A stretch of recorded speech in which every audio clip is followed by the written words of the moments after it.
Blog Talk Radio.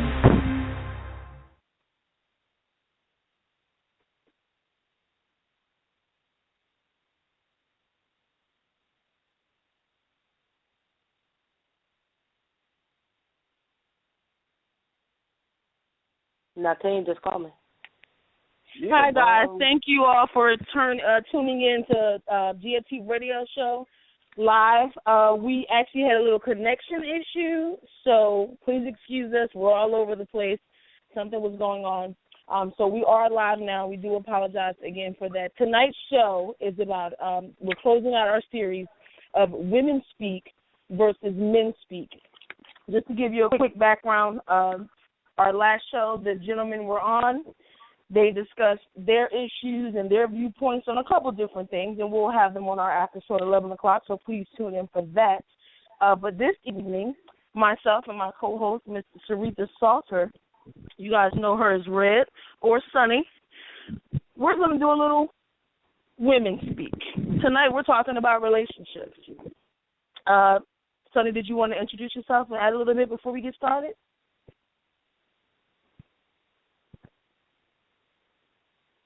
Sonny, are you there? Can you hear me? Yes. Did you want to add anything to the call before you got started? Oh, no, I just want to say hello, guys. That's it. Okay, well, as we get started, like I said, tonight we're talking about relationships. Again, I apologize for all the confusion and the back and forth that we have going on here, guys. Just bear with us a moment. Tonight, like I said, we are discussing relationships, so we're going to go ahead and jump right into it and get started.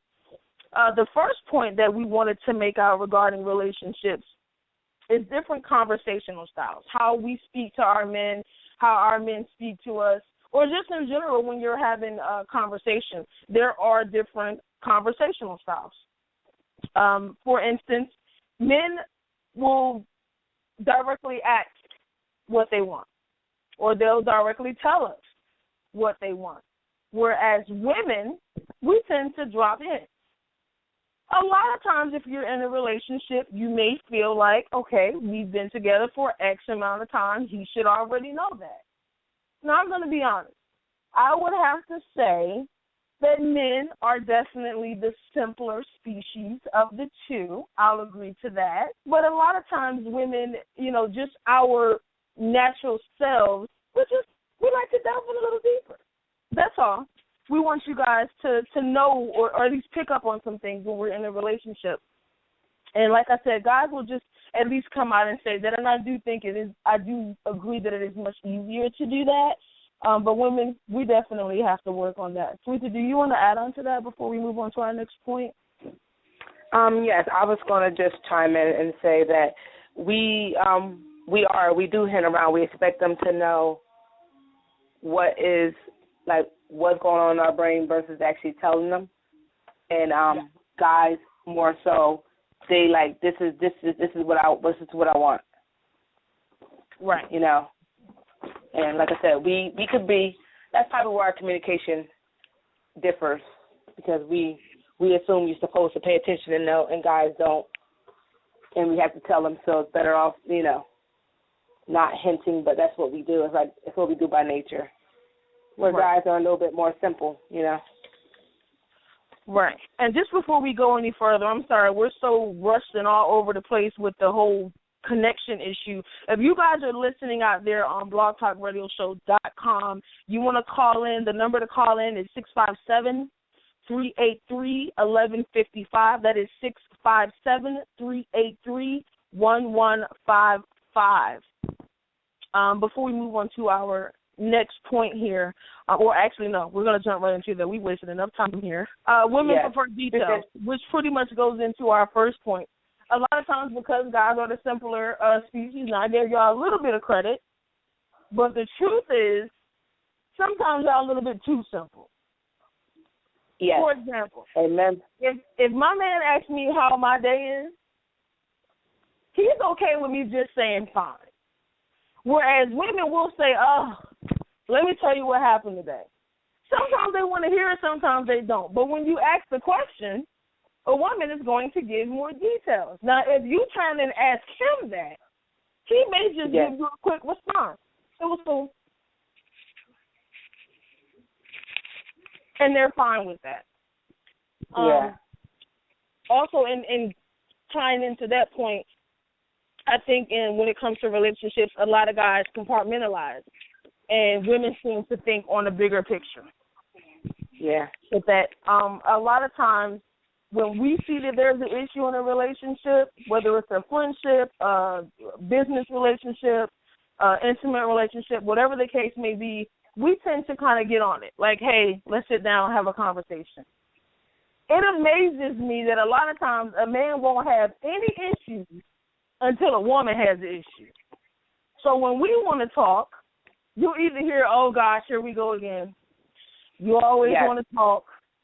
What's the problem now? And all of a sudden, he's compartmentalized all his issues, or he's just kind of swept it under the rug, whatever. It's not that big a deal. But when she wants to talk, now he wants to open up and say, well, it was that one thing you did that just kind of got on my nerves. And you know what's funny, too? Just wait, and go ahead, Sweetie. Yeah, I'll say, you know what's funny, too? They won't, you ever notice when you're having an issue and you want to talk about it, they, like you said, they bring up something from, way back from, out of nowhere. Right. And they put it in, and it's like, okay, wait a minute. You tell me not to throw stuff back in your face, but you do the same thing. And they hold grudges. Yeah. Well, I do that, too. I ain't going to lie. I hold a grudge, too, until it's done. Until there's some resolution. I don't know. Me personally, I'm not a grudge holder. I feel like if you do something that I don't like and I address it to you, we're done with it. But I'm gonna move past it. I'm not gonna bring it up again.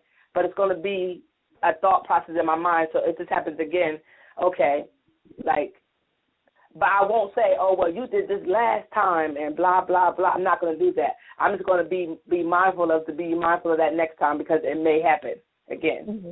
I don't know if that's bad, but that's just... I'm talking about in a sense of if you bring up an issue and there's never any resolution, y'all talk about it and you pretty much just been talking at each other, there's really no resolution, and the woman brings it up again only because there wasn't a resolution the first time. We just kind of argued about it. You want to talk about what was my fault, I want to talk about what was your fault, but then there's really no resolution at the end of that conversation. We're just passing the blame. So you never really get to how can we fix this. You're only talking about what happened, and that's what I mean about holding a grudge. So for me, I can't let go of something that really hasn't had any endpoint. And I say that to say women need closure. Absolutely. There has to be some kind of absolution with any and every situation for women. It can't just be, all right, we're just going to leave it where it's at and we're not going to have this conversation again. There has to be a period at the end of that sentence. Yes, absolutely. Because like you said, it's going to keep coming back up because there's no resolve. There's only conflict. There's only like you said, we talk at each other, but nobody listened, and it never got resolved. So it's going to keep happening. So of course she's going to keep bringing it up, and we need that closure, even with not just with the relationship with another person, like you're dating this person or married to this person. It's with any relationship you have, whether it's a friendship, a sistership, a brothership, whatever. We can't go without understanding how it ended or ending it in a better fashion than the way it just ended. Right. I agree with that. Let's see. Our next point. She says too much, he says too little. Absolutely. Now, we hear it all the time. You will constantly hear a man say, you talk too much. Here we go again. And I would agree with that. I'm a talker. Why do Blog Talk Radio? Because I'm a talker. Absolutely. But communication is absolute key. I know for me personally, I have a really bad habit of doing one thing in particular when it comes to talking. If I feel like someone is not taking ownership or I feel like they're lying to me, I cut them off. And I'm not saying those 2 points before I say the bad habit that I have to excuse it. I'm just saying I know that I do it and I know why I do it. For me, as an adult, if I'm talking to a grown man and he has caused an issue and he won't own it, especially if he's my man, we got a problem. I'm not going to listen to you lie to me. and I'm not going to allow you to, want me to take accountability for my actions, but then you kind of dance around taking accountability for you. Like, we won't move on until you take ownership. Amen. That's me. And that's how I feel, too, because there's a slight difference. I have a problem with people not taking ownership for their actions or their wrongdoings. You're not going to put the blame on me and just act like you didn't do anything. We both did something. We both got to own up to it. And if you lie to me, I'm not even like that mad. I'm looking at you like I know you lying. Like, because here's how I'm coming. If I ask you a question or I ask you anything that wrong ownership and it's a serious question, you have to know that I already know this answer. Mm-hmm. Like I already know it. If I'm asking you, if I ask my man, hey, did you do blah blah blah blah blah, and I'm asking you that, I already know the answer to that question. What I'm doing is seeing if you're gonna lie to my face, or just an outright lie. So now, if you lie there, then we're done because I already know the truth. Like that's the one thing any relationship I'm in. If I'm ever with a guy and I ask him a question, I ask him any question, it happens, and you sat there and lied to me to my face, we're done. Because I already knew, like if I ask you, it's because I already know. I just want to see your response to it or how you handle that. But we have a caller. Yes, we do. Yeah, hold on 1 second. Let me connect them. Okay. Hi, caller. Thanks for calling in. You're on the air. Can we get your name? Sure. Anwar. I'm sorry? Anwar. Oh, hi, Anwar. How are you? We got a hello, Anwar. Yes. Hi. I'm doing well. I'm all right. Okay. Yeah. Did you want to topic. add something? Yeah. I mean, I think you guys are making some important points, but I think the point about I don't know if and please don't take this the wrong way. Sometimes not at all. Women in relationships sometimes don't, and some guys may be able to relate to this. Never want to acknowledge when they did anything wrong. True. I mean, that's from my experience. I've heard that like a woman is like the best arguer because they're never wrong. Sometimes that's just my experience. I don't want to generalize all women. I'm saying no. We are wrong, but we are wrong, but we're not going to admit that we're wrong. Some of us, like we could be wrong 110%, but we're not going to let you know that we're wrong. Yeah, we have to win that argument. Okay, well, don't you think that kind of can like frustrate a man, though? I mean, like. Yes, I do think it frustrates a man. I agree with you, Anwar. That's the key. But I'm not like that. See, this is just Red speaking for Red. Okay. I don't have a problem with admitting when I'm wrong because I am a communicator. Mm-hmm. However, when I admit my wrong, if it is just my wrong, I can own that. What I don't like is if there's a wrong on both sides, but then the acknowledgement is only one-sided. There's no problem in a situation like that when both of us are wrong, and now we're arguing at each other, you're throwing insults, you're angry, you're this, you're that, because now you're just trying to hurt the other person, because then you don't even have any grounds for an argument anymore. You're just throwing shots, and they don't want to apologize. That's what I'm talking about. But I would absolutely agree with you that would be frustrating to a man if a woman could not admit that she was wrong, which is exactly why I get frustrated when a man can't do it to me. Right. Amen. But like even how you said about the guys getting frustrated, it depends. Like I'll take ownership if I'm wrong in the situation, but sometimes I just want to see you sweat. So I'm going to keep arguing down. Then I'm going to say, you know what, babe, you're right. I'm wrong. Because sometimes, like I said, it depends. If it's something really serious, no, if I'm wrong, I'm going to admit it. But if it's something minute, you know how you get arguments, couples get arguments about something stupid. Did you leave the dishes on the table? No, I didn't. Blah, blah, blah. And I'm arguing down, knowing daggone well I left that cup right on the table and them spoons and stuff. But I'm not going to say it because I don't want you to win that argument. So I'm going to go back and forth with you. And then I'm going to say, you know what, babe, I'll wash the dishes. It's fine. I'll get it. Knowing that in the beginning, I know I left it there. Right. So, Red, you just going to admit to being mean for no reason. Yeah, I'm petty. I'm petty. I'll do petty things like that. I can't. Yeah, I just want to put that out there. That's all. Yeah, I mean, yeah. I agree with you, Anwar. Yes, we do that, and yes, it is frustrating on both ends. I agree. Yes. Yes. You know. But Anwar, I don't know if you're going to stay on this call with us, or I'm sorry. Go ahead. But I also see, like, you know, sometimes, you know, pride can get in the way. Like, sometimes men don't want to own up to what we do too. I can, you know, like that song by Tank, I Deserved It, or maybe I Deserved It. Like, that's my song.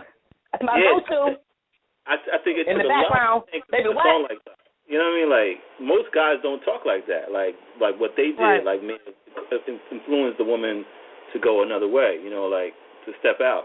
You know, and I think that. I don't think anything justifies cheating, but you know. Yeah, you know. So, but that's put that out there. I don't think. So, Anwar, are you that guy? Like, do you feel like are you a communicator, first of all? Like, do you feel like if there is an issue in your relationship, are you the first to bring it to your girl, or does it usually come from her? To keep it real, I would say it comes from her, and but I am a communicator, though. I will try, you know. So, but some things get lost in translation, though. I'm gonna keep it so. And she don't understand where I'm coming from or whatever. Yeah. Okay. But do you feel like if you had an issue, would you come to her? Like, would you be able to come to her and say, listen, babe, I have a problem, you know, I think we should talk? Like, are you that kind of guy, or do you literally just sit and wait until she brings it up? No, I will. I mean, I had to learn this, though. I mean, don't get twisted. Like, in the beginning, I really would be the person, like, I would wait for her, but, like, I was in a relationship for, like, 5 years, and I learned a lot from that to bring it to her attention, because, you know, if you don't say nothing, she ain't going to know, and so that was my thing. So I'm more, in the next relationship, even though I'm taking a little break right now for a little while, because that was a long relationship I was in. So, but I think in the next one, I definitely learned that, I got to be more, like, proactive in bringing, you know, things to, you know, my partner's attention, because, hey, you know, you don't want to have, you know, bigger problems down the line, you know. But I had to learn that, though, through a couple of bad experiences. So, you know, because she would keep on doing the same thing. Like, for example, like, I would tell her to be on time for certain things, right? And you know, and I'm a stickler. I'm gonna keep it real. I'm a stickler. If you don't do certain things, it just irks. Like, now if I tell you a million times to be on time, you know, like, I mean, like, what's the problem? Like, you know, are you not, you know, listening or what? Like, and I know sometimes women say the same thing to men. Like, are you listening to what I'm saying? But I think sometimes women don't listen to certain things men say either, though. You know, that really mean a lot to men. You know, I don't know. But, so. I absolutely agree. That's true. That's true, and we need to hear that. I mean, these calls are definitely not ever about bashing the other sex at all. You know, what our hope is that we are, you know, teaching people something, that people are learning some things about themselves that either they don't know that they're doing or they're sort of in denial about. You know, maybe it'll help somebody, because we're all guilty of doing something we got no business point in a relationship. Yeah. You know, so I would agree. Everybody's definitely different, and good for you that you're even learning something from those relationships, because a lot of people do not. Yeah. Yeah. All right, real talk. But I think every relationship you're supposed to learn something from that relationship. Yeah. Everyone that you're in, you're supposed to learn something. Yeah. True. Okay, can I ask you guys a question now? Sure. You know, being that you guys talk about relationships and discuss it, are you guys in relationships? Are you guys, like, really in successful relationships, or are you guys just... Now, wait, hold up. Now, wait. Now, before we get into that, does it... Will it matter to you if it's yes or no? Well, yeah. It will give me a different perspective on what's going on in the conversation. All right, because I don't want you to be that guy that's like, how you going to be talking about relationships and you ain't even in one? Like, people know about relationships and they're not in one because they've been in one at some point. Yeah. I'll say this. I'll say this much. I'll say one of us is and one of us is not. Okay. All right, yeah. Because look at Steve Harvey. I won't tell you who wrote a whole book. And he been married like 2-3 times, right? You know what I mean? You said who? Like, but wait, yeah. What you say, Anwar? I didn't catch what you said. Repeat what you said. I think that was shade. Was it shade? Now, see, we done allowed you in on Girl Talk, and you over here throwing shade, Anwar? Come on. No, I'm just Don't saying, worry, the fellas will be here in a minute. But, no, I hear you. I mean, so I was just saying that Steve Harvey, he wrote a whole book on it, and he's been married a couple times. So I look at that like, how is a person talking about relationships, huh? I'm sitting under a tree under all this shade. That's not right. But I think Anwar put on his shady boots tonight. Oh my God. Some people really got on him about that book, and they said that, like guys said that he was letting out secrets, and other people said that, how can he talk about relationships when he had so many failed relationships? But wouldn't you agree that you have to have a couple failures before you can get to the right one? True. I mean, yeah. I mean, you can learn either way, right. I feel you. I mean, but I would ask this. And I don't want to be like the person that's asking all the questions. I'm sorry. I hope I'm not coming off that way. Go ahead. This is Blog Talk. This is what we're here for. Go ahead. Ask whatever you want. I would say for the person that's in a successful relationship, how would you boil down like the top 3 keys to success in that relationship that you're in now? Now, see, what Anwar just did right there is he did inadvertently ask a question. We're not going to say who is who, right? But he's going to that was real slick right there, Anwar, but you ain't dealing with no answers now. Hold on, Kenya, he did that all the August out thing, win against the grain. Right. Like we just ain't tell you. But that we weren't going to tell you. We'll both answer, Red. No problem. But okay, but let me go first. Yeah. I'll say this. Wait. I'll say this. One question, because I kind of cut you off a little bit. I had to just point that out. And repeat that question for me one more time. So, for the person that's still in a successful relationship, can you give us the 3 top, keys to success in that relationship?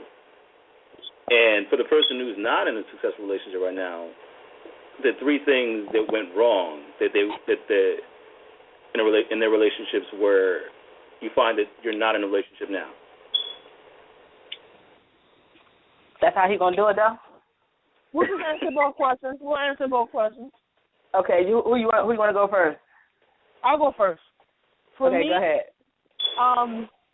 For the first question, I would say the 3 top things for a successful relationship would be communication. It would be respect, and it would be support for me. I think 3 things that would resolve a relationship would be dishonesty. It would be a lack of communication.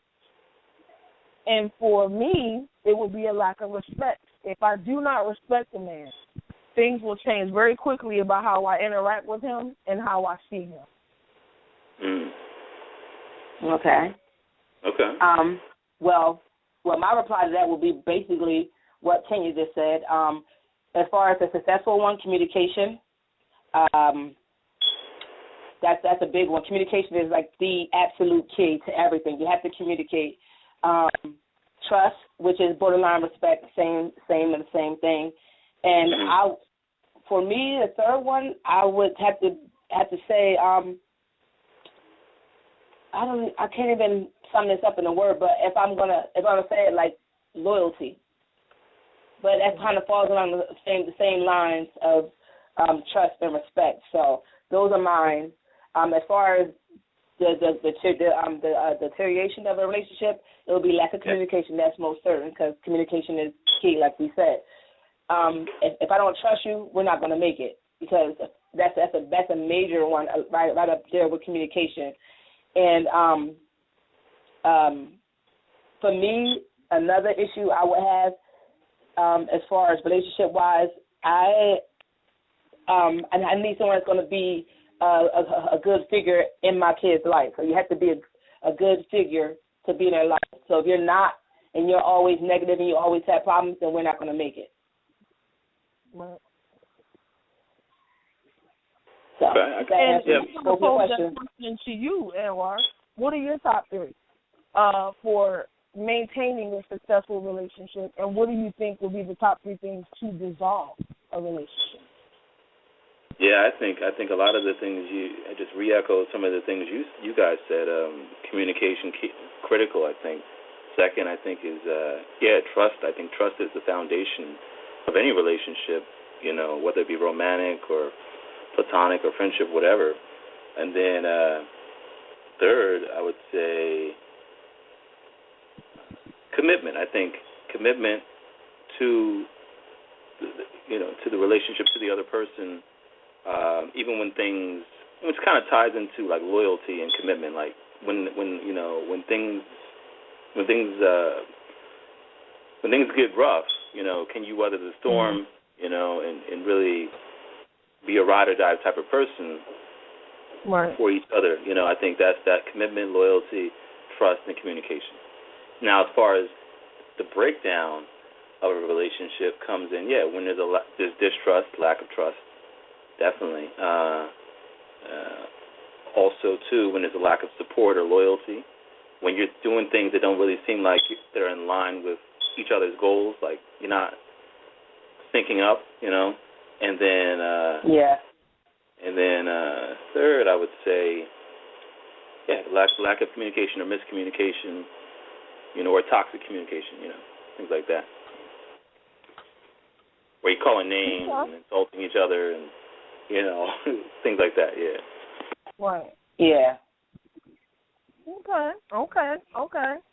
And while you got some good points today.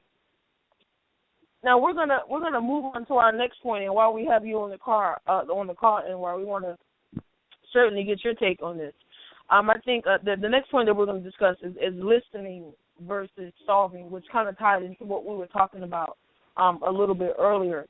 And what we were saying was that for women, at least for me, let me say that. I won't say for women, I'll speak for myself. Whenever I have an issue with someone, whether it's a friendship or an intimate relationship, I'm the kind of person who can't let things go until there is absolution. I need closure at the end of when something happens. I feel like a lot of times guys will listen and then they'll talk, but then when you move to the point of, okay, so how do we make sure this doesn't happen again, or what did we learn from this, that kind of thing, it's more of they're kind of frustrated with it. And I think in my experience, it's probably been because for me, I'll keep bringing it up until there's a resolution. I get how that could be frustrating, but do you, as a man, can you understand why, if your girl was doing that, could you understand why she was doing that, or if she does that, is that something that just frustrates you and you just would rather leave it where it is and just move on? I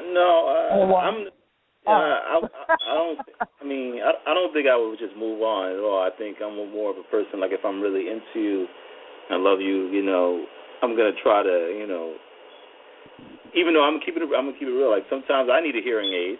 I know that cliche, men need a hearing aid because they never listen or they can't hear what you're saying. But sometimes, it's a lot, with the work we have to deal with.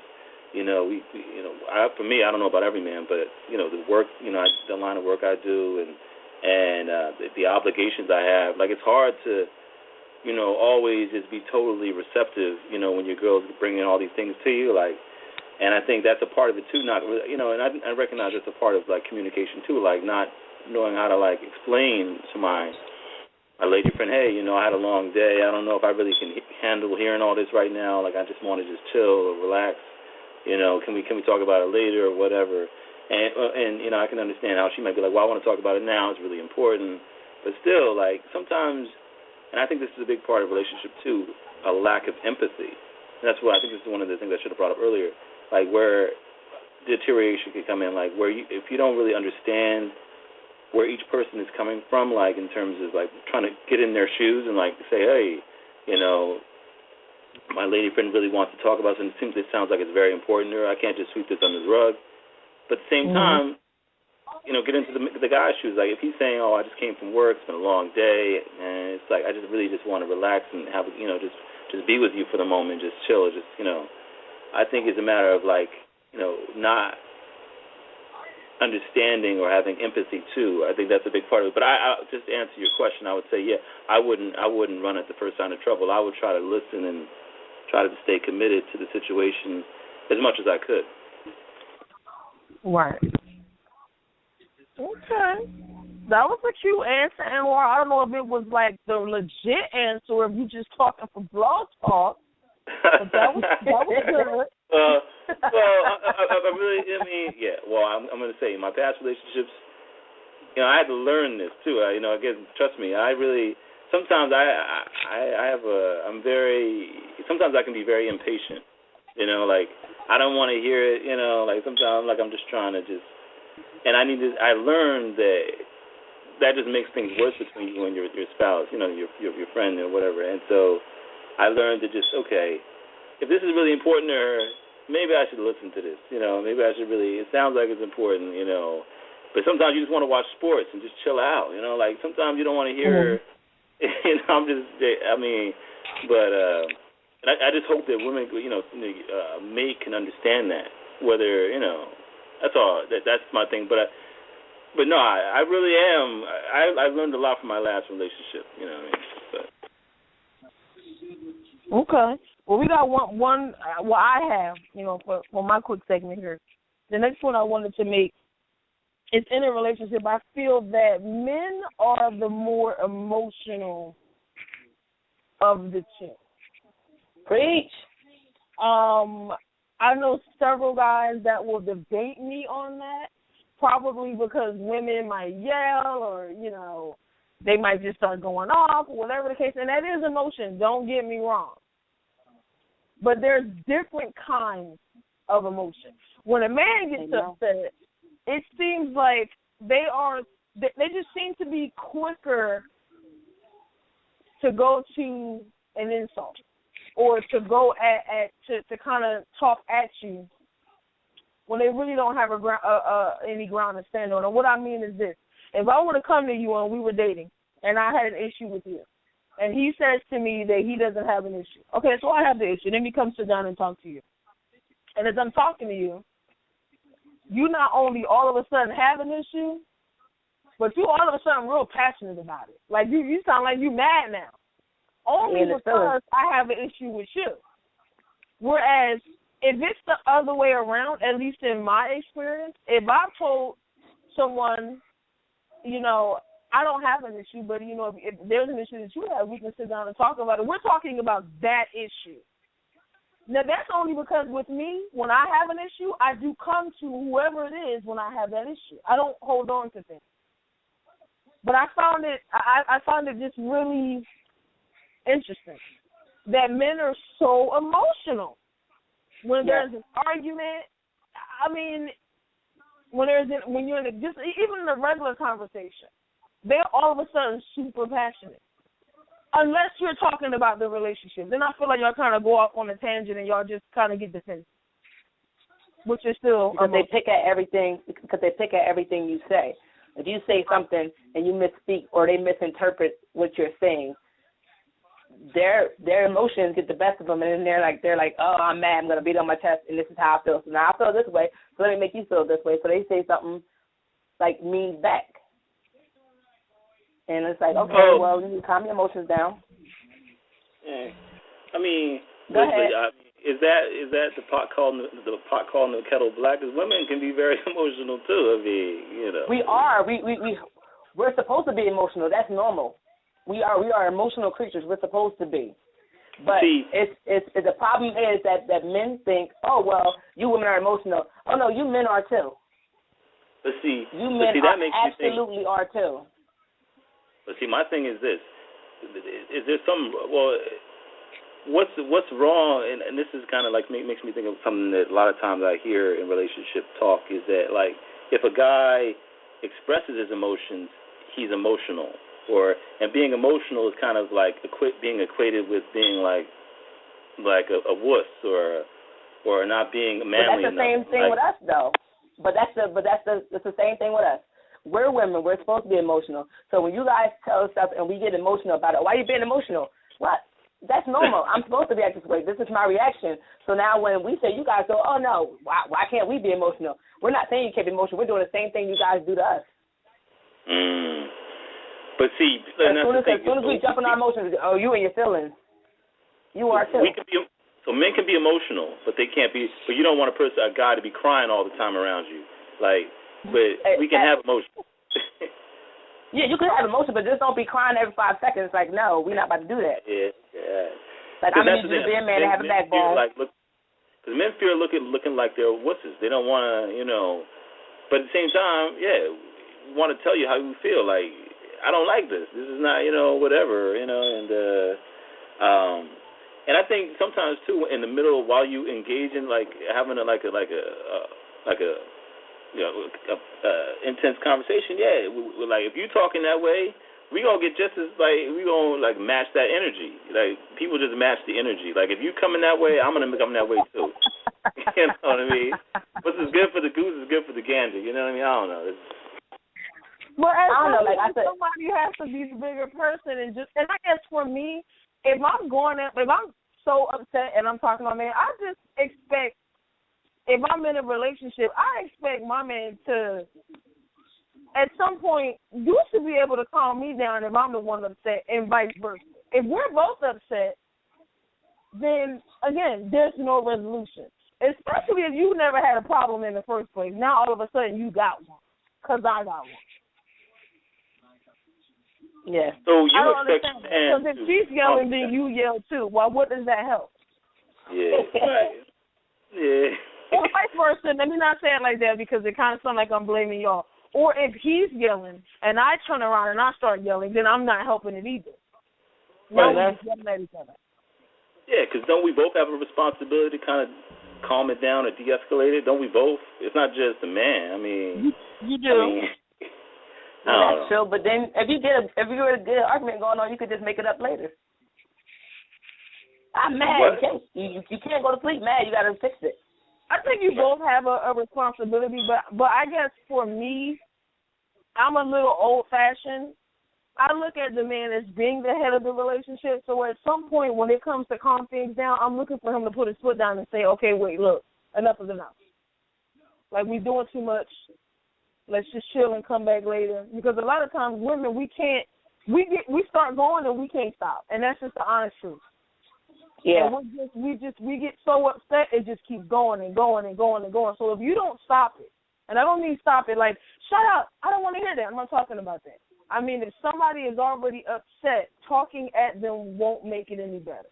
Sometimes you got to kind of find a way to calm them, to calm the situation, so that y'all can chill for a minute and come back to it later if it's too hot right now. Yeah. But she needs to know that y'all are going to come back to it later, not that you're just dismissing her because she's upset and you don't want to hear it. Yeah. Right. Does that make sense? No doubt. It definitely makes a lot of sense. I mean, but I think, do we really, do a lot of times people in relationships have those skills? I mean, I don't know, not every time. Some people don't have those skills to do that. We just go at it. You know? I agree. I think it's definitely a learning curve for everybody, and it's everybody doesn't have that skill. You're exactly right. But when we've had a show before with all of our co-hosts, we have two gentlemen who also co-hosts with us, and they'll be on in a couple minutes.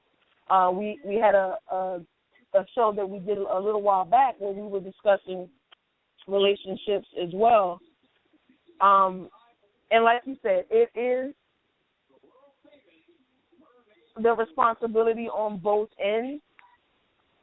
But like I said, I'm a little bit old-fashioned. I'm looking for somebody to kind of put their foot down. Like, not in a disrespectful kind of way, because I most certainly have an aggressive nature, and I'm not going to go for that. Amen. But in the same Amen. time, if I respect my man, and respect goes a long way with me. When he's serious and I don't think he's coming at me and he's legitimately trying to just calm the situation, I can be quiet. Eventually I'm going to be quiet. I mean, I might give you a little bit more, but I'm going to be quiet. But I don't know. I guess for me, if I can't have somebody who's doing it, and like you said, it has to be a learned thing.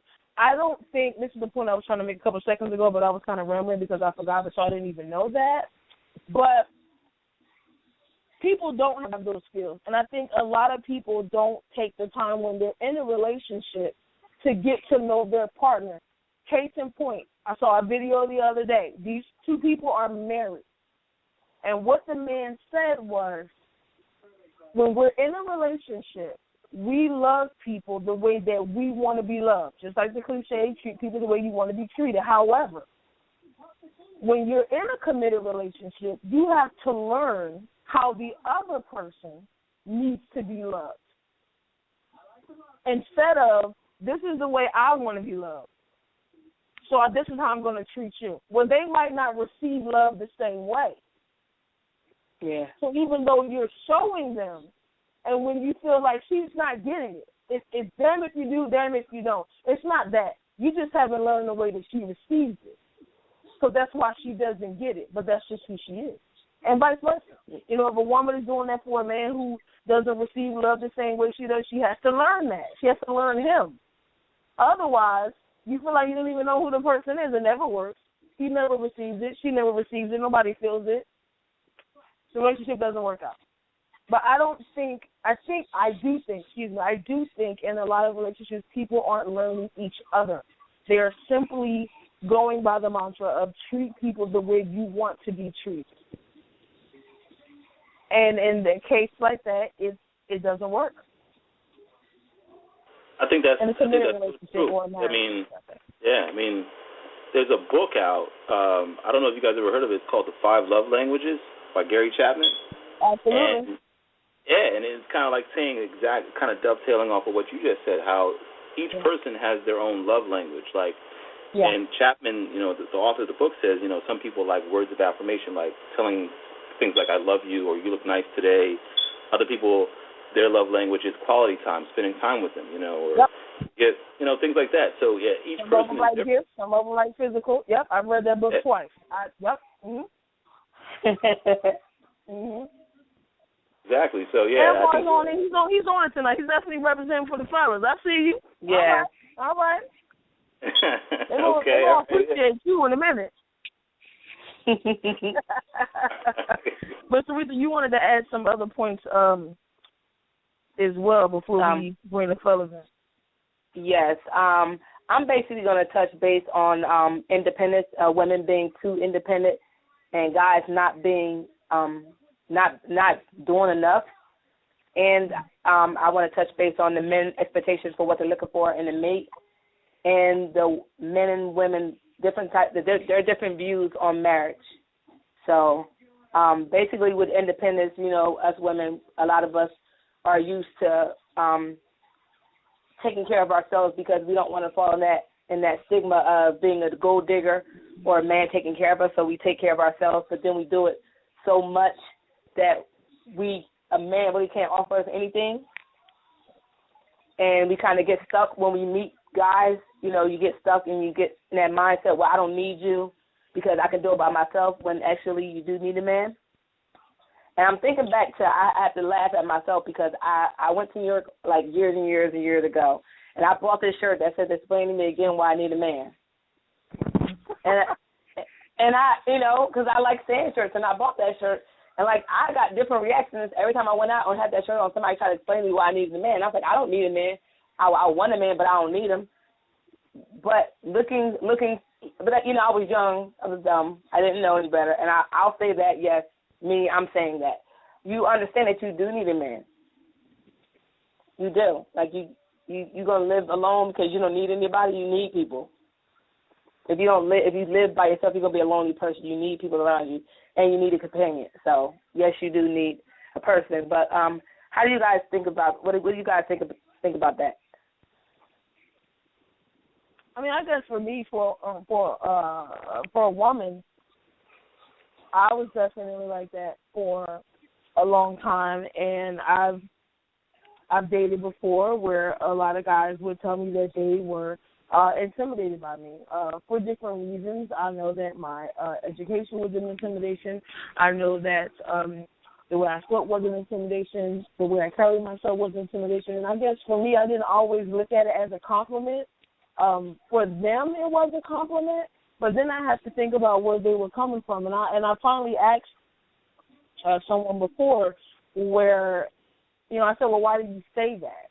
And then I heard this, for the first time, I heard a guy say, you're what we call a triple threat. And I never knew what that meant. And he explained it, education, beauty, body, whatever, that kind of thing. But for me, I was raised a certain way. And I'm not saying that my mother raised me the wrong way. I'm saying that when we're parents, you teach your kids what you know. There's no handbook for it. You whatever your experiences were, that's what you teach your kids. My mother taught us to be independent women. And so once I, grew up and I got into relationships and I realized that some of the things that I was taught didn't work for me, but it worked for her because those were her experiences. Well, her experiences weren't my experiences. So it wasn't until I was in a relationship and actually on my way to being married. In that relationship, I'm sorry?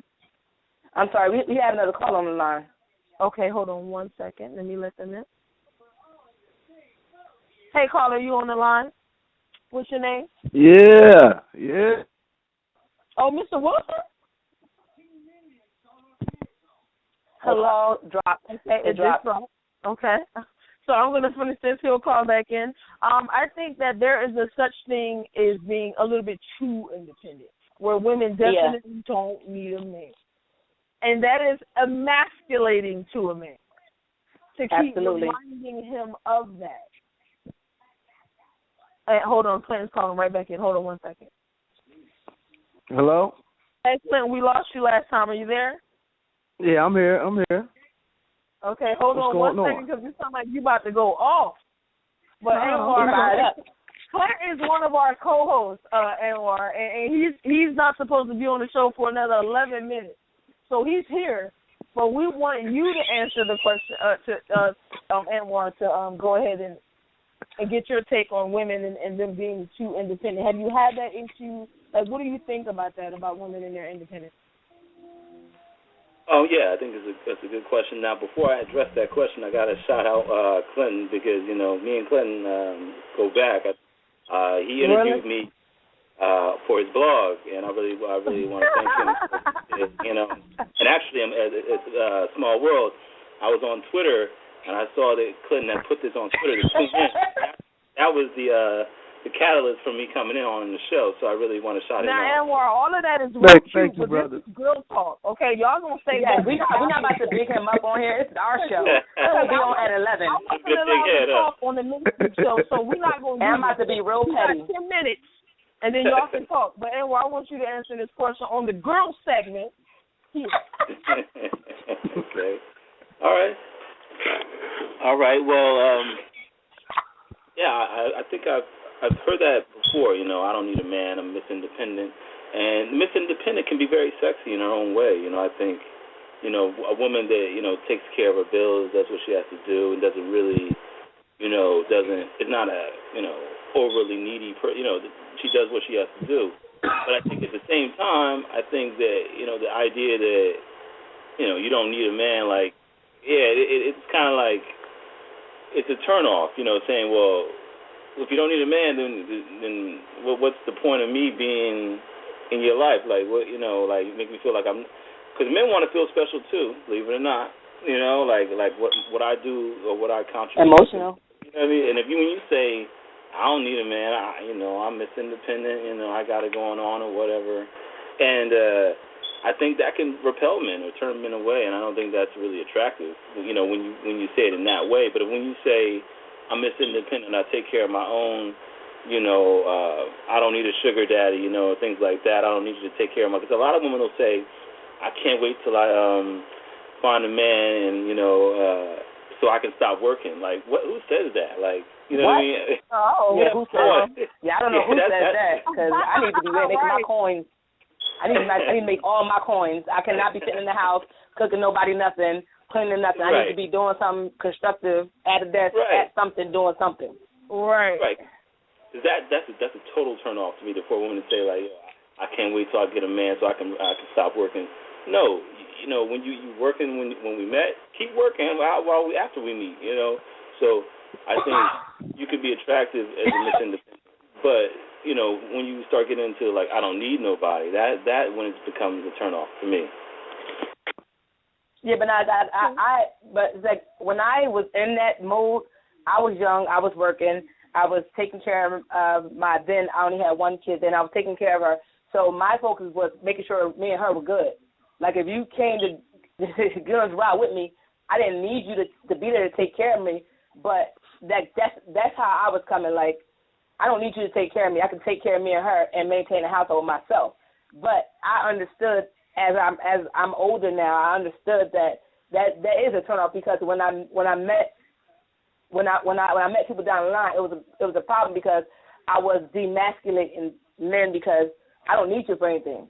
Like I'm not going to ask you for something because I can make it myself, and that became a problem. So you have to, like you said, sometimes you get into yourself and you get these women that are too independent. I was one, and as you go older, you learn that that's not the way to go. But when you're in that zone, I don't think it's more so. And like King said, I was raised the opposite because my mother made a living for herself, but she also leaned on her man, and to the point where she got solely leaned once she got sick and started working, she leaned solely on him.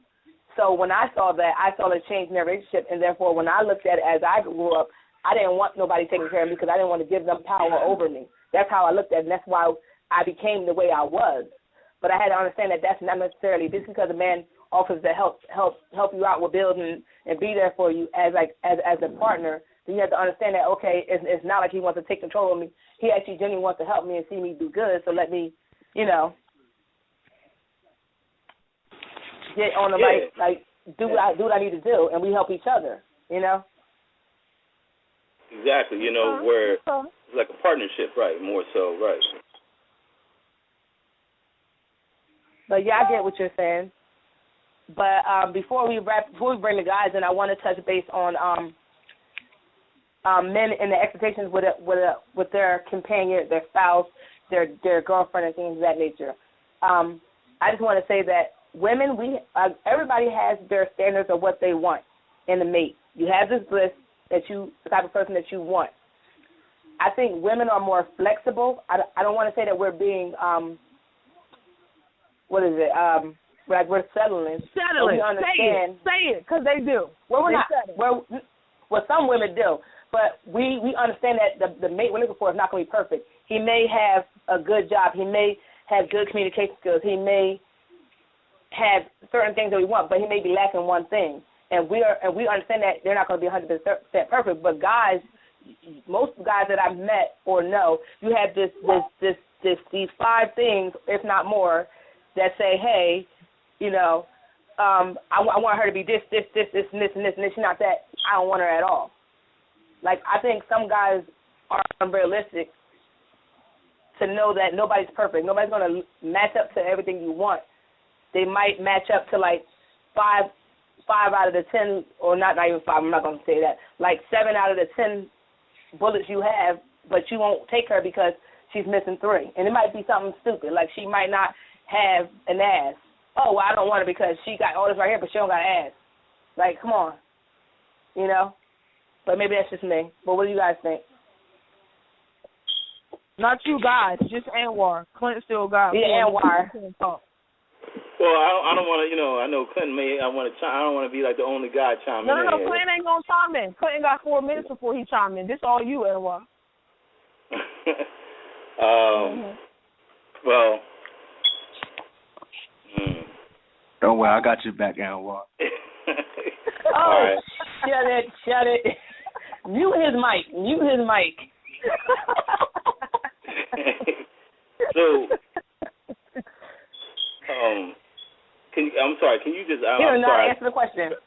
I kind of got distracted for a second. My brother walked in the room. Sorry. Could you let me ask you this, Anwar. What are your expectations when you're in a relationship from your partner? What I expect is, kind of like what I was saying earlier, in the keys to success in a relationship, I think is, clear communication about, what's going on, and then along with that, support and loyalty. Especially as far as our mutual goals. Like, I really expect you to support my goals, not to work against them. Or to hate on them or whatever. I really want a person to be supportive or loyal to the to the goals that I have, and likewise, I'm definitely going to reciprocate and be loyal and supportive of their goals as well. I mean, that's really important, I think. And then so communication, loyalty, or support, and but also do I expect? I also expect. Are you really trying to get down to the nitty gritty, or like what do you? Well, I'm like going past. I'm going like I'm understanding that the main things. But I'm talking about the minor things where it's like you want her to be independent, but be a part of the team. Like you want her to communicate, you want her to all these things like that. But I'm talking about the other things outside of that. Okay. Well, like, as far as looks, you want her to be all this, but you want her to have a nice body and blah blah. Right. Yeah, I was going to say, get right down to the nitty-gritty. Well, yeah, she's got to be able to do something right in the bedroom. I got to, I think, not to say that I don't want to sound superficial, but it is what it is, that that part of the relationship is important. And also she's got to be, keep herself up, in terms of like how she dresses and, how she presents herself, with me or in certain areas, and that's just those things are important. I'm not gonna sugarcoat it. Yeah, so that's what I'll say that. Yeah.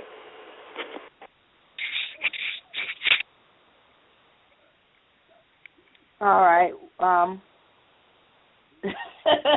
All right. Thank you, Anwar, for chiming in. Definitely still in line.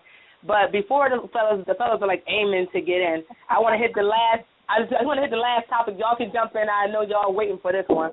But the male view of marriage and the women's view of marriage. How do you guys view marriage? Anwar, you can start off before they jump in. Of marriage, man. I've never been married. So I'm definitely a rookie in this game, but I thought about getting married a few times. But my view of marriage is one and done.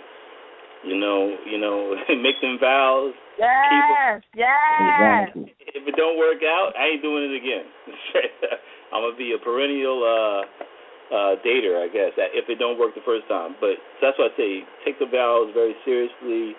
Be committed, loyal, faithful unto death, to your partner, and sickness and health and all that. And it's a serious thing, you can't step out, things like that. And build a family. That's why I look at marriage like it's serious business. It's not nothing to play with. And take the vow seriously. And if it don't work out, hey, I ain't trying again. I'm gonna just be a bachelor for the rest of mine. Okay. Any other fellas want to chime in? Because I know y'all been itching. So, before we we want to thank everybody because actually the after show is now officially beginning. And in this hour, we're going to invite our two co-hosts in. So let me properly give them an introduction instead of just inviting them in because they've been patiently waiting on the side, impatiently waiting in on the side, during our Girl Chat hour. Mr. Clint Wilson and Jabril Robinson, J-Ro. They are on the call right now, ladies and gentlemen. They're going to bust in at any moment, give their takeover relationship because they've been taking notes. So you guys, we'll start with you, Clint, and then we'll go ahead and go over to Mr. Robinson. Oh, Kenya, give out the number again. Oh, I'm sorry. The number to call in is 657-383-1155. Again, the number to call in and participate is 657-383-1155.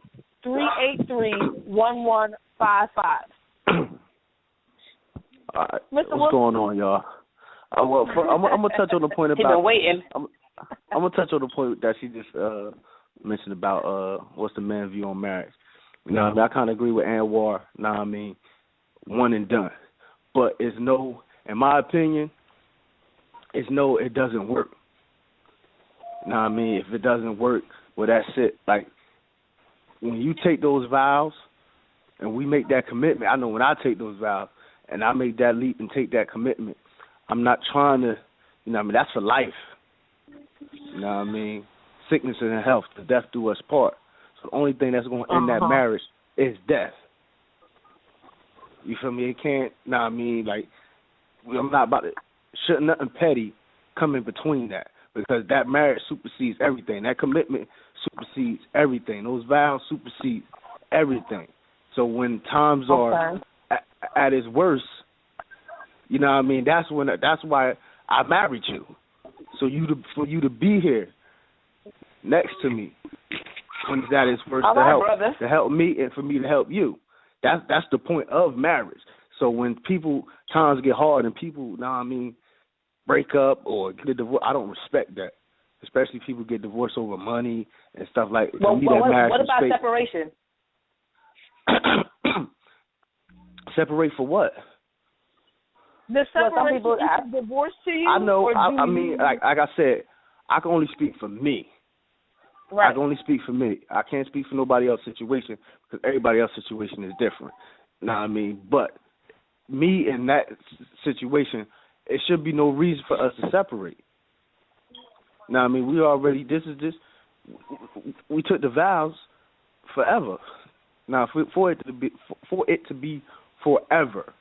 So why are we separating? For what? Like, it makes no sense. Wait, I got a question, Clint. This is directly for you before Jabril says anything. You say that you are in a marriage forever. Is there anything that would have you contemplating or even going for a divorce, i.e., infidelity?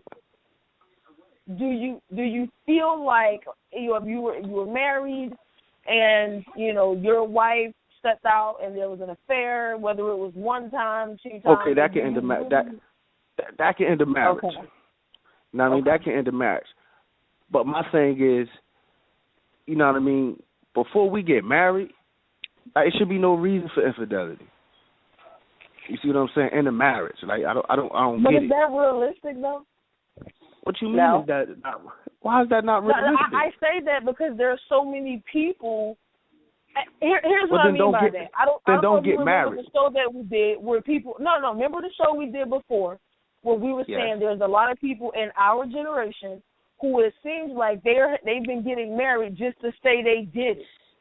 And then you know that they're married, but then they're still talking to that person, they're having these affairs and things like that. So I agree. Don't get married if you still want to play the field. But let's say you're married and everything's good for like the first 5, 8, 10 years, and then all of a sudden your wife steps out on you. But see, is that grounds for divorce for you, or like? I mean, of course, but like in my mind, I'm not. I can't look at it like that. You feel me? I think that's the wrong way to. I think that's the wrong way to look at marriage. That's the wrong way of going into marriage, thinking that your partner can't be faithful or thinking that they might cheat. If it happens, then you deal with it when it happens. But don't create... Yeah, I'm talking about when it happens, not thinking that they're going to do it. I'm talking about like if y'all were good for all that time and all of a sudden you or her, one of y'all something happened in the marriage and y'all started becoming distant and one of y'all cheated. Like, do you feel like that... See, but in my thing, if it's a good marriage, if it was a good marriage, you know what I mean, and I believe Jabril married, right? Yes, I am. Yeah, so I'm pretty sure he can speak. But let me. I am. What up? This is J Ro. I'm here. Yes, I am. I'm actually on my second one right now. Okay. See. So I thought he was about to keep going. I'm like, go ahead. Wait, I thought he was about to go into something. I'm sorry, Jabril. No. Go ahead. I'm waiting for Clint to go, but I am going to talk about this. Yeah, no. So like ahead, with me, if you say it was good, you know what I mean. This is why I haven't been married yet. If you say it was good, and then all of a sudden, it shouldn't be no all of a sudden, because where's the communication? I mean, that's the big thing about the relationship, and that was from listening to the show, y'all show, that was the major, thing, communication. Absolutely. So if it ever get to the point to where, you know what I mean, I'm thinking about stepping out, or she's thinking about stepping out, we have to have a conversation to see what's wrong, to fix it. Because if we don't try to fix it, what's the point in all of it? You know what I mean? That's just me. Okay. Zero. What up? You're the only one here with this experience, so we got to hear from you on this. Oh yeah, you're gonna hear from me. I'm sitting here listening, and you already know. I'm scared. As y'all know, yes, I am married. Right now, it's been about 4 months. Oh, okay. The first one, yes, fresh. Me and the wife right now. She right here yelling at me right now as I'm speaking. But yes, the first one didn't go so well. The first one, we were together for 8 years, and things happened. Communication broke down, as you guys did point out. Communication is a main point. Here she comes. Hi, wifey. They said hi. She sitting here giving me the death stares right now. But you want to know what they're talking about. This one is going great. Don't get scared. Excellent. This one is great. Hi, wifey. They said hi. You want to listen and call in? You got a phone? Go call. But like I was saying, that's right. The girl promote the show. That's right. Call on your own. Give her a number. 657-383-1155. 657-383-1155. The first one broke down. The communication broke down. It wasn't good. As you said, like it wasn't no real stepping out. Things happen, but this one right here, like I get what she does. Like she gets on my nerves sometimes. Our communication is we working on that. She does this thing where she wants to like sit in my face, and every once in a while we get like this quiet time to ourselves. And you need that communication has to stay there in order for things to work out. Now, Jabril, in your relationship now, in your marriage now, do you guys believe in still dating? Is that something you're going to still do? And is that something that you did or lacked in your previous marriage? What do you mean? Well, go out on dates. When you're married, you should still continue to date. Kenya, we have a caller. Hold on, we have a caller. Hold on 1 second. How you doing, caller? You're live on the air. Can we get your name? Yeah, this is J. Rose's wife. Oh, your name? Hello. Jamie. Thank okay, you for hi, calling. Jamie. How are you? Okay, I'm so good. Jamie, we got we're posing a question to Jabril right now, and then chime in whenever you want to, go with. Not that y'all be on the phone going back and forth. I don't want y'all to argue. We don't want no problem. We just want to get the conversation going. But yeah. So for you, Jabril, like, do you guys, and Jamie, do you guys feel like it's important in a marriage to continue dating? And Jabril, for you, in your previous marriage, was that something that you guys did, or do you think it was something that you lacked that led to the breakdown of communication and things like that? All right, I'm gonna speak.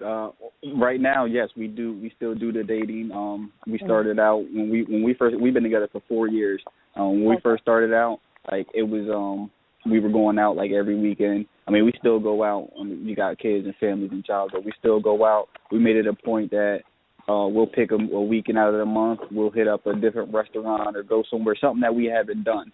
Like we've been to different restaurants, Indian restaurants, Brazilian restaurants, just like places we haven't been before, movies, things like that. So we still do go out. We do dates.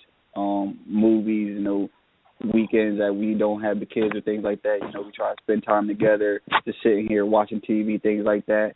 And my previous marriage, no, that didn't happen. It was partly me, partly her. I was more working a lot. I was doing a lot of stuff with radio. I was basically doing my own thing. I wasn't really including her. She wasn't the type that wanted to do the things that I was into, that I wanted to do. So it was kind of hard to continue to have a relationship like that when one person is more outgoing and doing things that the other person is doing, and there was no real compromise. Like, okay, we're going to go here, we're going to do this. It wasn't anything like that. So that kind of broke down things. I was spending a lot of time working, a lot of time doing radio. So no, we didn't have those type of dates and things like that. Okay. Yeah. Jamie, anything you want to add on that? I mean, we do the date thing. We pretty much do the kind of like doing the same thing. So we're real good on that note. We do have, our issues or whatever, but we do, like, when we do have a kind of issue, we do like a sit down at the table. All right, let's just be done with this. Let's just go ahead and figure out what's going on. And, but the dating thing, it definitely, I mean, you got to date each other. I mean, you married still, but let's just be real. Yeah. Now, Brad, let's point something out here. There's 3 women on the call, and there's 3 men on the call, so we definitely have to go back to a few points that we had earlier now that we have Jamie on the call, and she's a married woman.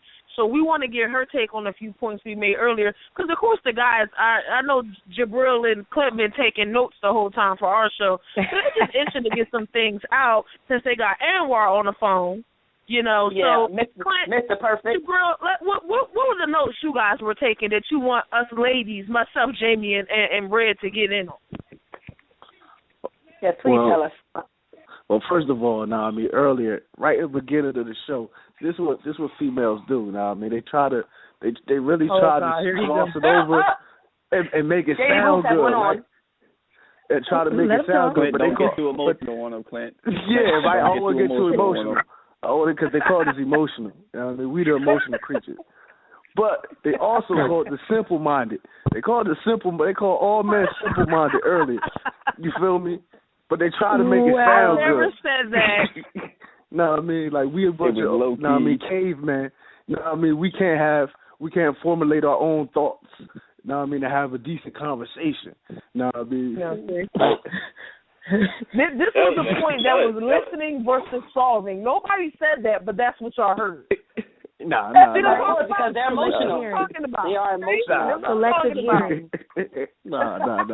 Y'all specifically said, females, we like to explain ourselves. Men, they're just like, whatever. Yes, you guys don't explain yourself. Y'all like that. Y'all pretty simple in that aspect. That's not a jab. I said this, so I also said, you're going to do that. What else did I say?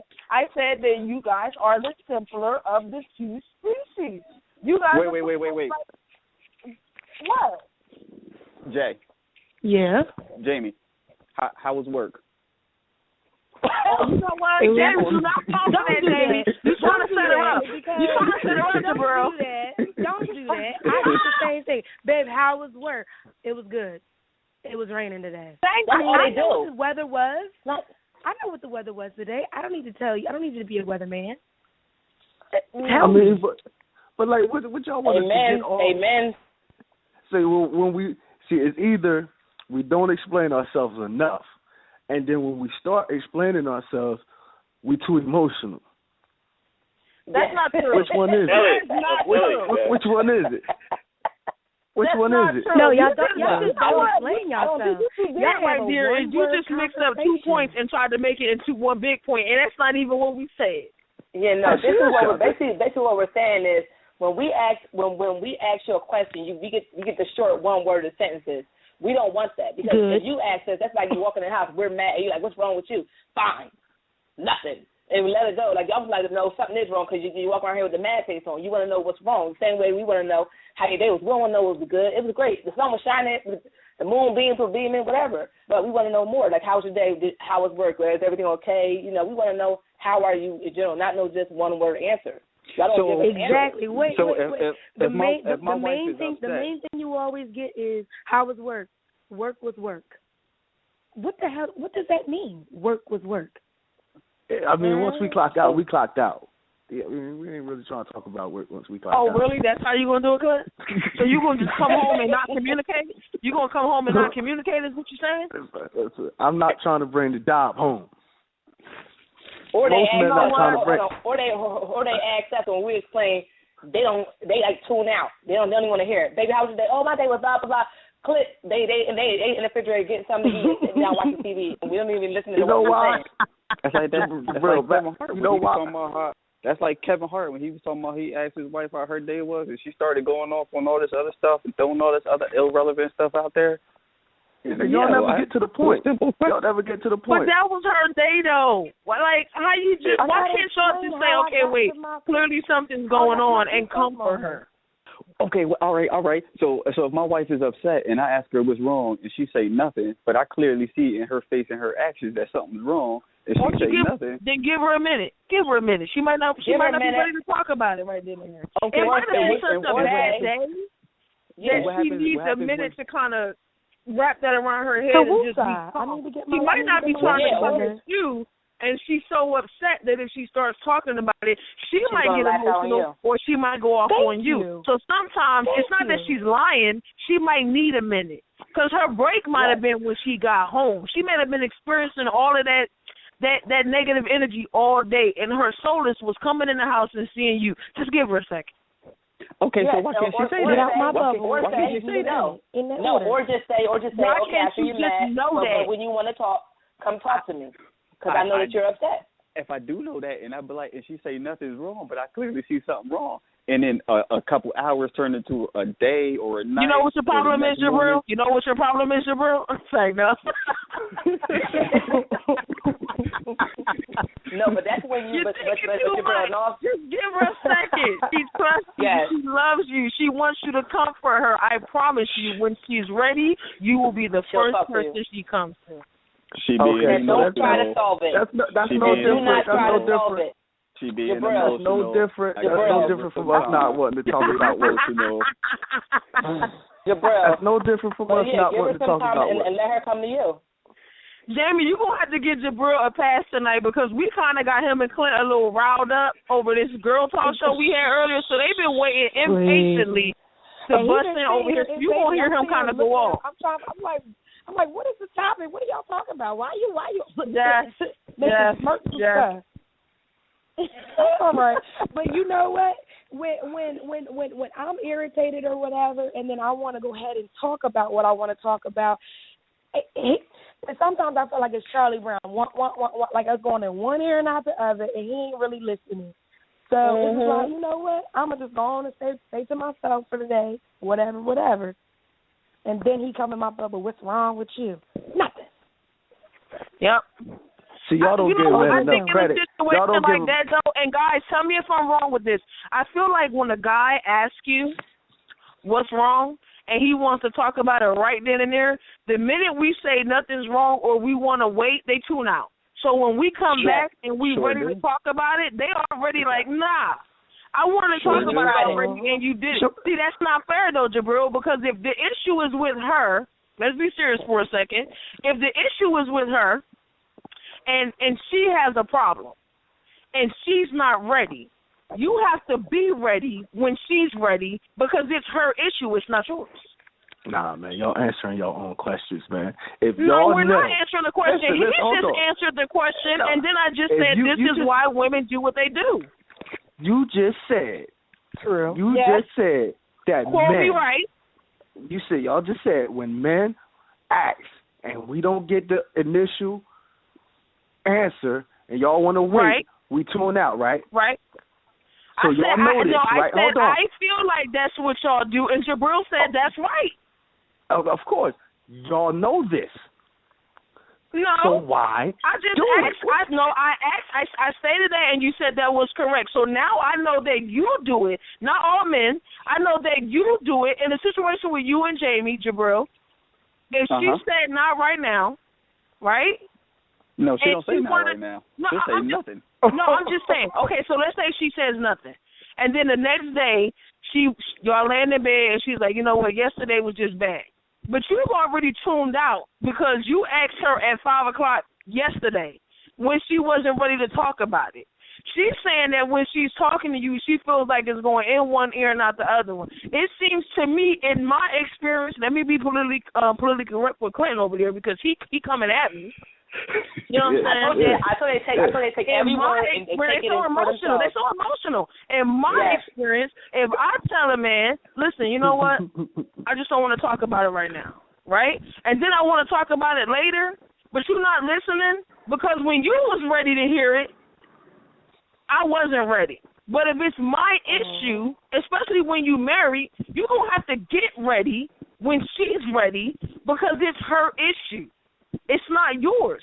So it's kind of selfish to not be ready when she's ready when it's not even your issue. She might not be ready. And it could the same thing can happen to you. It could be she decides she's going to turn you off. No, you should have told me when I asked you. No, I tell you when I'm ready. Y'all got married.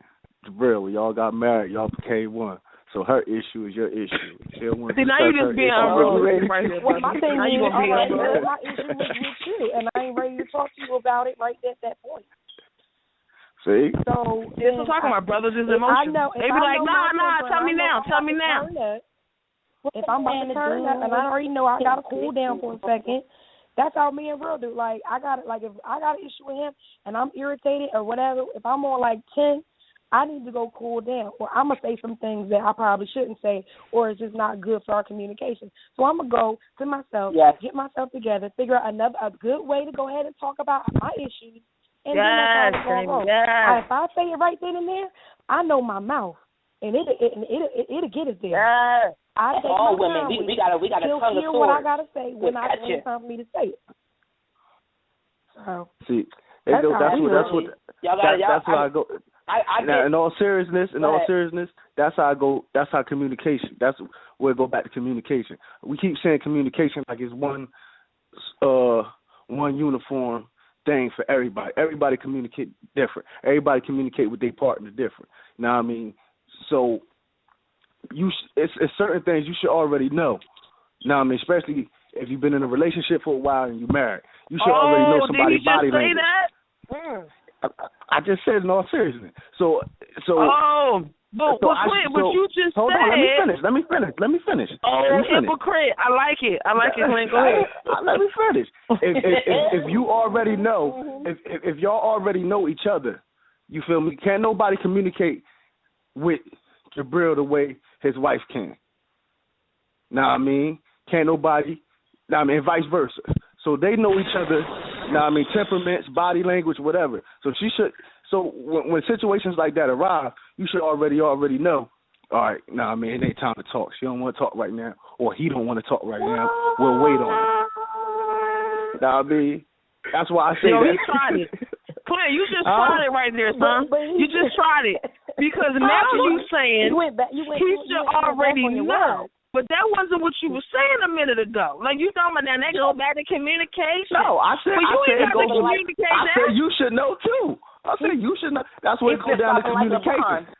You should know. These flip-flops right here, y'all should know.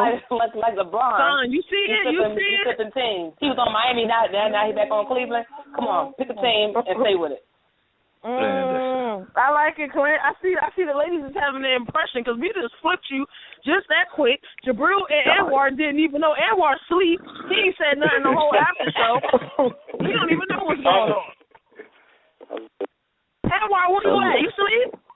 I'm still here. Anwar, what's your take on this? We haven't heard from you since the last show. What's up? Well, my thing is, I had to side with the fellas. I think that y'all women. Now he with the fellas. Mm-hmm. No, but Clint is with the women now. So no, I'm not. You see how females try to flip your words to make you sound like you agree with them. Right. I mean, and I'm totally against what they said. Clint is a flip-flop. Now they trying to flip. Clint is a flip-flop. I'm gonna tell y'all. Anwar, what was you about to say, Anwar? My thing is this, like, hey, men it's I'm trying to put it like this. How do I put it? And when I took a nap, he wasn't paying attention. He did. So, but I think that what Jarella's saying, as far as also what Clinton's saying, is that when you're in a marriage, you kind of know the communication pattern is you know each other's communication patterns. So it's not it's different from so when you know each other's patterns, you can't really. It's just when you're in that relationship, you can't really blanket statement any relationship. But I think that because it really just depends on the people that are involved in it and how. Because sometimes there was a movie on HBO that said sometimes a man and a woman have an understanding that no one else understands. And I thought that was true. Sometimes I had a relationship with women like other people couldn't understand the way we communicate, but we knew how we communicated with each other though.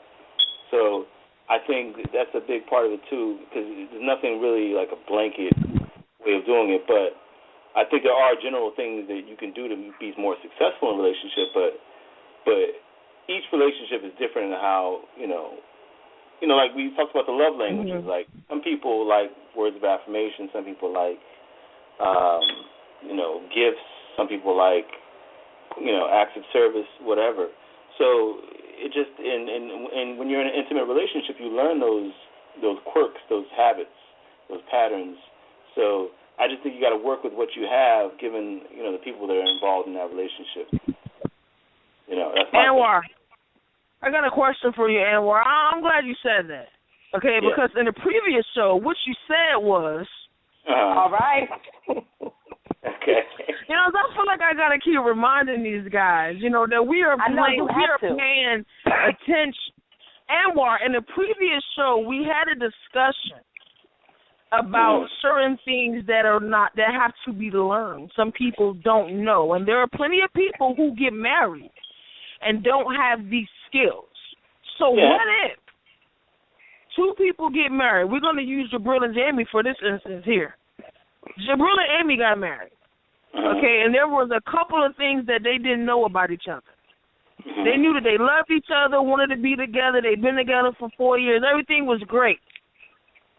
But there were key things that they overlooked. Like when she looks a certain way, she's pissed off, give her a minute. Jabril might not have picked up on that, and he want to keep asking what's wrong. After they've been together 4 years. So Jabril doesn't have that skill at this point, right? Okay. So you're saying, like Clint said, because Clint said that he was with you, but Clint wasn't on the phone when you said it's a skill that has to be learned. So what if it's a skill that has not yet been learned? What do you do in that instance? That's his fault. Stick that in. Anwar. Clint, anybody ask you nothing. I'm talking to Anwar. You weren't on the phone. Hold on. Clint on our side. You can't talk about that no more like Brad. He's on our side. Clint about to flip back on the other side. Give him 2 seconds. Well, going back to Miami again. I think it goes back to the same thing we were talking about earlier, that the more effective communication, because you'd be like, well, sweetheart, I really don't understand, the way you do certain things sometimes. Like, can you help me understand? Like, what's really and I think that's a part of communication. Like, it's not so much more communication, it's better communication, like more effective, like, how you can follow up and say, I don't really understand what you mean here. Like, when you do this, I don't really get it. Like, can you tell me what's going on, sweetheart? I really want to understand. And when you phrase it in that way, when you couch it in that way, it's kind of like, you can win more bees with honey than, so when you do it that way, maybe your spouse is more open to, like, explain, when I do this, this is what I mean. Like, and when you can do that, then you learn more about how, their communication pattern or whatever they do. And likewise, they can do the same thing with you, because they may not understand. They may come from a totally different background. They don't understand, what you went through in life or whatever. And, like when you clam up, Anwar, what does that really mean? Like when you go in your room and just, after we have a conversation, you don't really, come around me. What does that mean? Like, I don't understand that. Like, instead of just assuming, oh, he just wants to be cold or mean or whatever, or same thing with her. Like, when you do this, I just assume that you're being mean, but really you could be just that's the way I learned how to cope with problems. I think it's more communication, going and taking it full circle from what we were talking about earlier. The more you communicate, or the better you communicate, not the more you communicate, the better you communicate, the better you can have a better relationship.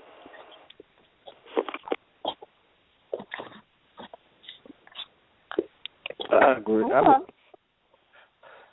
Can I speak for somebody who had just got out of a relationship? Absolutely. Go ahead. You got the phone. Yeah. Somebody who just got out of a relationship. This is why I can speak for personal experience. We keep talking about communication. Now, you also got to, it's more than just talking and verbal. You got to learn your partner. You feel me? And there's things, there's things with my partner that I didn't learn before I went all in. And then when you all in and you learn some things that you necessarily really don't like, you gotta blame yourself, because I probably was so infatuated with another trait, with her, that I was blinded to something else. There's nobody you can blame but yourself. You feel me? So when you ask that question, what do? You either take that L, grow from it, and move on. That's all you can do. That's just how I see it. Yeah, because you got to take responsibility. Exactly. So if I didn't notice something about her that I knew I wouldn't like early on, it's because I really didn't take the time to learn her. Oh, praise God. You know what? Let's give these fellas a hand clap, because we don't usually get the real on these calls where they taking accountability. I just want to shout out real quick. I just want to thank God for you, Clint, because that was a good point that you just made right there. Jabril and Anwar, I'm still out on y'all, but Clint, good job. All right. Clint got one for y'all, but Clint really on our side, so it's still kind of an extra point. All right? Well, go ahead, Clint. Go ahead. No, that's real though. It's like, I always hear, like, growing up, first of all, you live, love, and learn. So if you don't, you live, love, and learn, then apply. Excuse me. Because you can learn a lesson, but if you don't apply that lesson, if you don't apply that knowledge that you learned, it made me hot bothered. Hold on. It's just pointless. You feel me? So, right. With me, it's like we all talk about communication growing up, communication this, but everybody is different. That's the first thing. So you can't just make it put a blanket statement about communication. You feel me? Because some people, are more nonverbal. If you can't deal with that, then you shouldn't be with that person. And if you're with that person and you know that person is nonverbal and it is frustrating you, then actually you are frustrating yourself, because you already know this. Now if you didn't know this, also you have to take responsibility, because you didn't take the time. I was waiting for you to say that, because I was about to get on you like what you just said. You didn't take. I'm saying, because you didn't take the time. Now it's always, it always come back, like, for me personally. Now I can't sit down. I can sit here. I could complain about past relationships. Such and such ain't do this, or she was this with it. But that's fruitless. At the end of the day, all I can do is improve me. So I gotta look in the mirror at me. Because I'm not trying to. When I get into my next relationship, you feel me? I'm trying to be better than what I was before. I don't need nobody to upgrade me. I gotta upgrade myself. You feel me? That's exactly right. Like I say, my first marriage didn't go so good, so I looked at what I did right, what I did wrong, and was like, you know what? I got to make some changes. What I did there is not going to happen in this one, and I'm going to have to make sure that this one is the right one and get things done the right way. It wasn't all just her. It wasn't all just me. It was things that I did, things that she did. So, those are things that have to be fixed in the next relationship. In the current relationship for you. Well, okay. I'm just making sure you are. My bad, but go ahead. I'm just talking about my previous one before. We look at Kenya starting trouble. Wait a minute, Kenya, shut up. I'm just trying to correct him. I'm trying to make sure he don't get in no trouble. Now, let's get these words right. But I do believe you have to know the person you're with. Yeah, that's right. Jamie, what you saying over not just don't I was understand. just saying, for me and Jabril look at this. I mean, yes, we're married, but like we were friends before we started this whole thing, and we look at this marriage, everything. We look at it as teamwork. You know what I'm saying? A unit. You know what I mean? We got to get it together. You know, if we're not working together, then we clearly working apart. We got to work together on everything that we're doing. You know, so if he's doing one thing and I'm doing another, we got to figure out a way to meet in the middle, and that's just pretty much how any relationship should work. And if you feel as though the other person is not meeting you halfway, then that ain't where you need to be in that order. Amen. So Jamie, do you feel like because these brothers here were saying, okay, before you got on the call, Jamie, what they were saying was, marriage is supposed to be the end-all, be-all, especially Mr. Wilson. You know, I agree with Mr. Wilson that that's supposed to be it. What do you feel like, and I'm not talking about you and Jabril because I don't want it to cause any friction. I mean, a straight question to you, Jamie. I had to think about that for a second. What do you feel like what would you guys do, just hypothetically speaking, if you felt like you guys were not on the same page, but you're both seemingly committed to this marriage? What would you encourage other people to do that are married and things might not be working out because they're not on the same page, who also feel like marriage is supposed to be, you know, you guys are going to stick together and just figure this thing out? I mean, really, if you're really not on the same page, really, you got to figure out. At some point, you weren't on the same page, right? I mean, clearly, if you weren't on the same page, you would never gotten in the situation. So at some point, you were on the same page. I was talking to my mother, and my mother's always said, you know, if you're together, if you're married for years on end, you will get off the same page in that order. But the task is to get back on the same page and to figure out how you got to that point and how you could possibly fix that. Communication is the key. There is no other way. If you don't do it, it doesn't work. So communicating is 100% like the key. So you know, it just you really got to, you know, figure it out and get together and figure out how you guys got to this point and how you guys want to fix it. If both don't want to fix it, then it's never going to happen.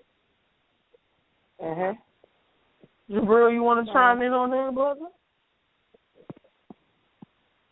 I agree with her. You taking a nap, Jabril? No, I'm not taking a nap. I definitely agree with her. It's not just saying that because that's what I have to do, but no, I definitely agree with what she's saying. Gotta throw that out there. That would be the smart thing. Okay. Well, you guys said y'all was taking notes. Is there anything else y'all want to add on the after show? Anything else y'all want to teach the ladies where we can just kind of listen in? Because the object of these calls, as I said before, is never to bash the other sex. You know, our hope for Red, Jabril, Clint, and I is always each week that we do these shows is to be able to teach somebody something, whether we are showing someone something that they're doing, or maybe it's something that they want to admit to doing. Maybe it'll make their relationships better, or they'll get out of one that isn't good. So, fellas, if there's something that you guys want ladies to know, something that we should be listening to, that we should know about you guys, you know, there's something you guys want to add on that? I just think everybody just need to be honest, straight up and down the board. Honesty goes a long way. especially with yourself. You feel me? So if you're honest with yourself, you want to put yourself in a position in a relationship that, you feel me, that'll put you at a lesser chance for it to work, for it to go bad, or put you in a greater position for it to go bad if you were honest with yourself from the door. You know what I mean? That goes for men and women. You know what I mean? Because a lot of us ain't honest with ourselves. Some things we really ain't prepared for in a relationship, whether it be we dealing with a lack of patience, you know what I mean, too headstrong, don't want to compromise at all, you know what I mean. Sonny brought up something earlier, a question earlier about, you know what I mean, a woman being too independent. You know what I mean? You got men out here that's too independent too.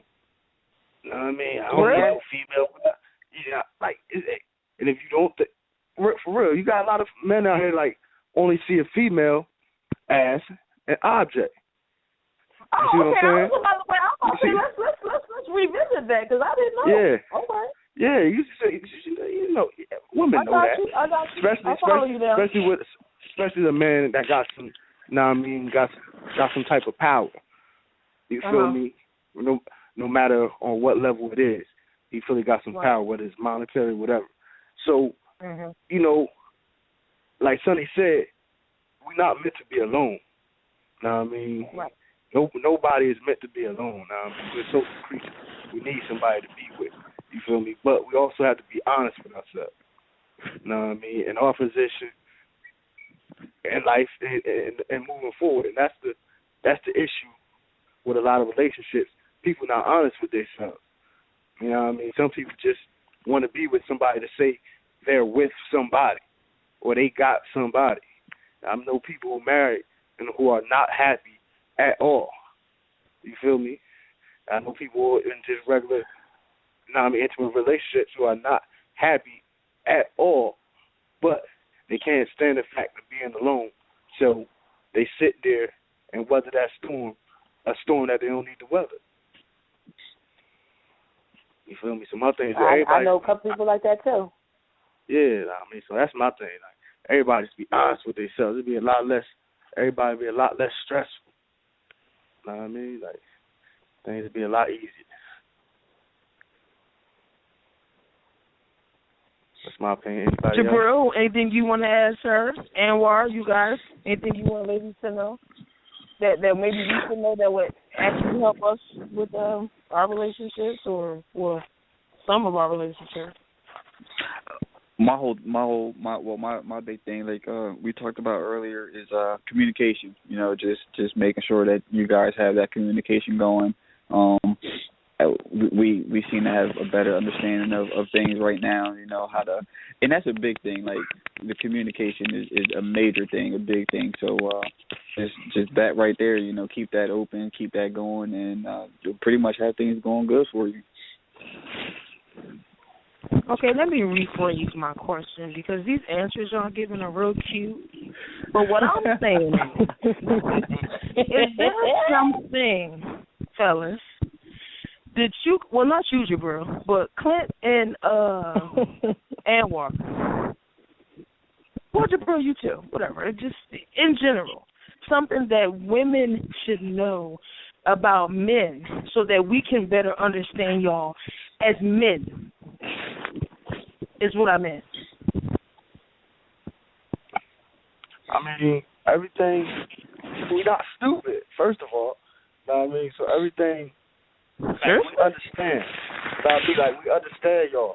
I think a big issue is, like, y'all get caught on this thing, like, y'all just want to keep explaining yourselves like we don't get the point, like we don't get the message. You know what I mean? Like, men are very logical. You know what I mean? We're a thinking creature, so we understand. Oh, Lord. I mean, so that nonsense. Now y'all gotta be honest in these answers that y'all giving. Y'all can't be fabricating things. Like saying stuff like y'all don't know nothing. When you try to tell them something, hold on, what you get. This is what you get. This is what you get. I'm trying to give them some inside information. I'm trying to get y'all some inside information. All right, Clint, go ahead. My bad, Clint. Go ahead. I just said I'm trying to get y'all some inside information. I mean, like all right, go ahead. We got like 12 minutes left on the call. Let's go ahead and knock this out. So, what is it that you want women to know about men? We understand. I mean, everything don't gotta be. I mean, we don't need no long, drawn out drama story. I mean, first of all, just get to the point. You feel me? We understand. And I want to add to that too, like that. Sometimes when women. Wait, is that Anwar? Yeah. Yeah, he showed up. Yeah. Oh, okay. Go ahead, Anwar. Go ahead. So when like, and this is just something about men. You asked a question about something about men. Like when you tell us problems, right, or things that concern you, and, men don't just want to just hear. We are solution oriented. We thinking of like how we could solve the problem. And sometimes women be like, I just want to talk about it. Wait a minute, Sarita. Let him finish that. We're going to get to that point. I'm glad you said that, Ellen. Please let me get at it. We want to just, address the issue. Women sometimes want to just talk about it. Right? Tag me in. Go ahead, Anwar. You got the floor. Okay. Yeah, he's right though. Are you finished? Yeah, that's pretty much. I was going to say, like, the women. More and more women could understand. Like, if you tell us a problem, we gonna try to give you a solution. We gonna try to tell you how we can fix it. And if women could understand that and not be like, well, I just want to talk about it. Well, okay. Why are you telling me about it? But and I think. But that's doesn't that also go back to what Clint said in knowing your partner? Because men always want to be the fixer, and I'm not saying that's necessarily a bad thing, because sometimes women are looking for you to fix things. But when you know your partner, there's some things you can't fix. Sometimes your woman just really wants to vent. You can't always we don't always need y'all to talk. Sometimes we just want you to listen. And I don't want to hear you say, oh, babe, go ahead and get over that. No, man, I need to be in my feelings right now. I need you to hear this, and I need you to just be quiet and let me get it out. That's it. Stop trying to fix everything. There's some things you can't fix. And you need to know what that is. And if you're really listening to her, there are going to be some things that you can't fix. And those things are the things that she's not looking for you to fix. She just wants to vent. That's it. Yes, and you guys come with that fix it. Okay, she give me a problem, can I fix it? No. Like just like Brad said, we want to get it off our chest. We've probably been at work. Somebody named Tisha them pissed us off. We mad, we got to vent and say, this girl at work, blah, blah. We don't need you to say, well, babe, just ignore her. No, we need you to listen to our problem so we can get it out so we can go to work tomorrow and be happy. Right, because she might not be ignorable. She might be in your face all day. She might sit right across from you. You got to look at this heifer all day in a 4-square cubicle. You can't not look at her. She's right in front of you. But you can't just say, baby, just ignore her. You can't. You got to work with her. We just want you to hear our problem and let us get it out. That's it. That's what people say. Men and women are from different planets. Like we look at things like we want to solve them. Like, and women sometimes we just. But you can't solve everything. Oh, yeah. Right. So it's differences. Understanding those differences. I agree, Anwar. I agree that you definitely got it, and it takes practice and learning of your partner to know when to speak and when not to speak. And I'm not saying it's wrong for you guys to want to fix things, but you have to know her well enough to know I need to just be quiet and let her get this out. And she got to let it be known sometimes. Listen, I don't want you but to you can't. But you asking somebody to be logical when they in their feelings. That's not realistic. When we're upset, nobody who's upset is also thinking logical. Say that again. Nobody who's upset is thinking logically, and I'm talking men or women because we're just in our feelings at that moment. You're asking for too much. You want me to think while I'm going off. This is why this is why most arguments happening. I just want to vent. And I'm going to get this off, and we can think after that. But you can't ask her to be to do all this stuff that's just if you think first and then no, nobody's thinking about that. You caught up in the emotions right now, and you that's where you at. So sometimes you have to meet your partner where they are, right there, which might be out of your comfort zone. I agree. But when you get into a committed relationship and when you get married, you're gonna have to step outside of that and do some things that you wouldn't normally do in order to make that work. I agree. Because that's what they need. One point I want to make, y'all said something earlier about, the emotional. Men are emotional. Here you go. Nah, let me break it down. Men have egos. Men have egos. Like, our egos are huge. Know what I mean? More so than, like, y'all women don't deal with egos like the way men do. Know what I mean? Like, man that's egos. That's not true, but go ahead. Nah, y'all don't deal with it. Like, I'm trying to tell you, y'all egos are nothing like a man. Now, I mean, egos are nothing like a man's. You feel me? Like, just amongst men, your ego is everything. You feel me? Now, I mean, like, it's just so men are probably more sensitive than females, not more so emotional.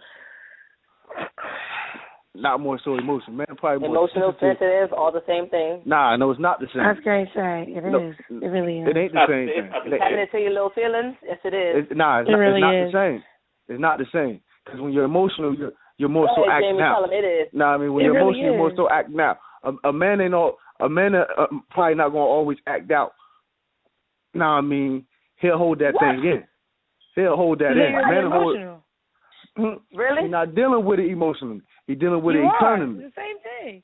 Nah, being sensitive and being emotional is two different things. It's both dealing with emotions, but it's two different things. Hold on, Clint. So if your female walk up to you, you're in the room one day, and she just say, you know what, babe? When we did it last night, you didn't satisfy me. You weren't getting your feelings? That's ego. That's ego. I'm not going to react emotionally. I'm not going to get all emotional, but you're attacking my ego. You feel me? You're going straight for my ego. Which I'm going to have to do a claim on that one. But what if she's not saying it in a negative manner? She just trying to say, it's still his ego. It's still his ego. At the end of the day, it's still his ego. You tell him, you just told the man he wasn't man enough. Now, I mean, I don't care who he is. He gonna feel some type of way. His ego, his pride is gonna get in the way of that. Now, I mean, his pride. He might go in the bathroom. He might go. No, he don't necessarily got to act out emotionally violently unless he's emotionally unstable. That's two different things. Now, I mean, a normal dude. Now, me just gonna feel some type of way. All right. Now, I mean, watch next time in his mind. His ego is killing him. His pride is killing him. So next time he's trying to prove a point.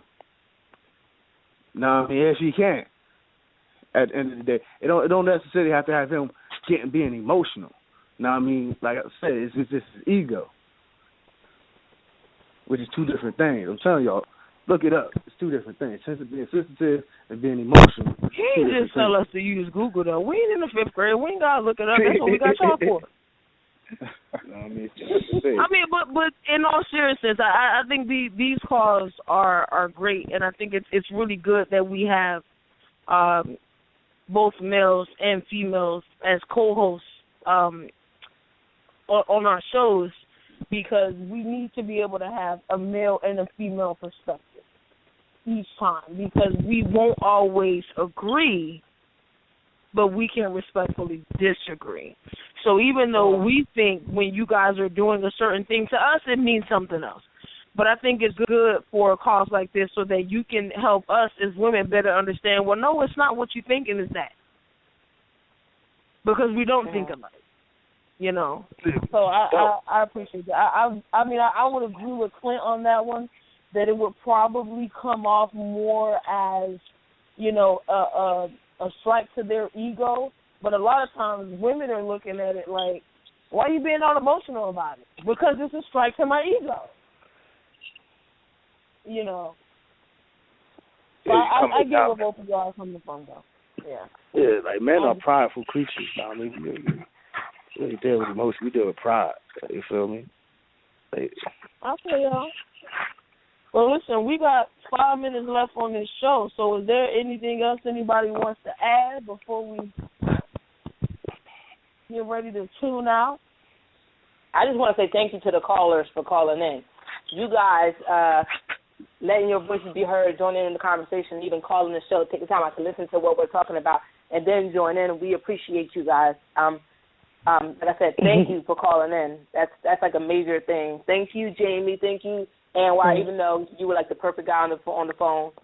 And Clint called in, even though he has a co-host, he called in to get his little point across too. But Man, shout out to my he had a couple of little cute points. You're right.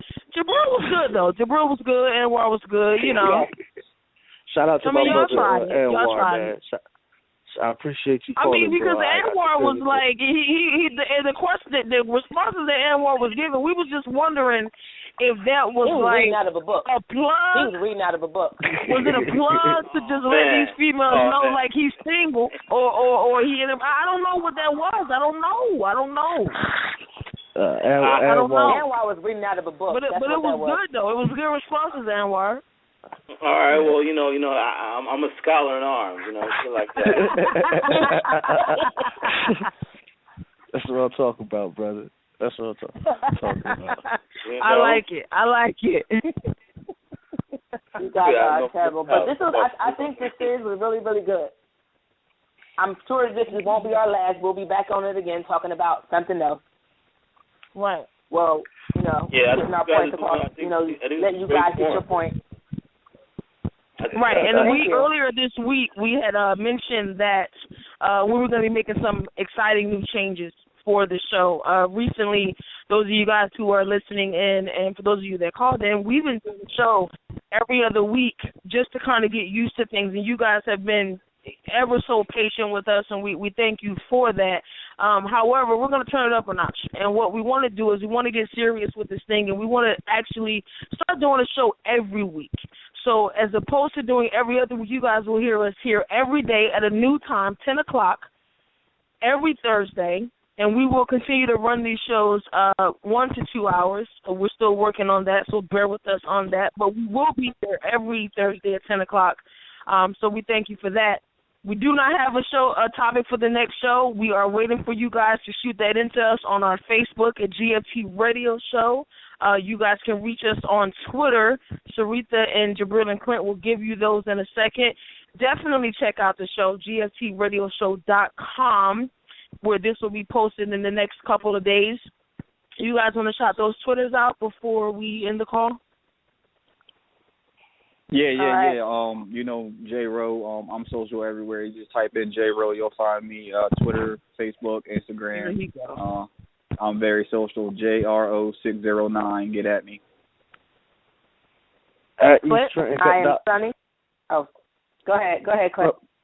You get me at E Trenton Gloomy. You know what I mean? You can catch me on Facebook. Just type my name in, Trenton Wilson. You know what I mean? I'm also got my blog at kingstruth.com. And last but not least, it's the girl Sunny. My Twitter handle is at IamSunny_D. I don't want you guys to do my Facebook. My Facebook is too crazy. But you can hit me up on IG at the same handle as my Twitter, IamSunny_D. I also do have my own personal blog, which is unreservedlyme at WordPress.com. You can check that out. But thank you guys again for supporting what we're doing here with this show.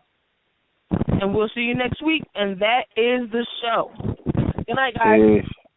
Good night. Night.